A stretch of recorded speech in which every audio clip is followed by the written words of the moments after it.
Howdy everybody, Steve here, KM9G. If you were in the Toads Discord, you got to see that we broke the news on the Kenwood D75 last week.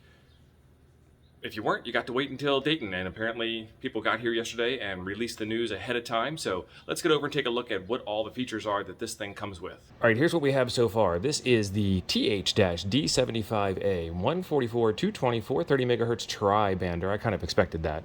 APRS protocol compliant, of course. D-Star, of course. It works in reflector terminal mode, which is pretty neat. That's the same thing that the 705 does. If you remember, we did a 2.5-hour marathon live stream on doing terminal mode on the 705. Hopefully, the D75 won't take so long. USB Type-C for data transfer and charging. It's about time.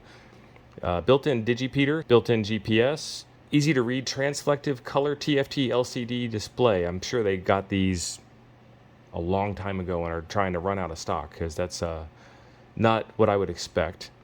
Call sign readout, so it talks to you. That's pretty nice. It has IP54-55 standards, which I kind of expected. Also, wideband and multimode operation, built-in IF filter for comfortable reception of SSB and CW. That's nice. Again, I think that's a feature that I had in the last model.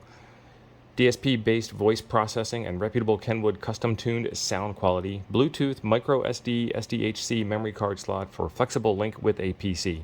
So there's still some more information to come out on this as it gets finalized. This is kind of pre-release information that I'm sharing with you here. Just wanted to make sure I got this information in your hands, and again, there will be more to come. I think this is obviously the next evolutionary step forward, and I welcome Kenwood back to the market, and I know everybody's going to be out scrambling for it.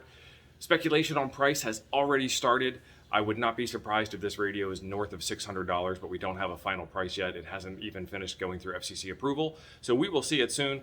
Be sure to stay tuned to the channel for more information on this radio and other new radios that come out while we're here at Dayton, and I'll get some pictures of it if they have it under glass at the booth coming up this weekend. There is a video right here I think you'll enjoy next. Thanks for being awesome. I'll see you over there.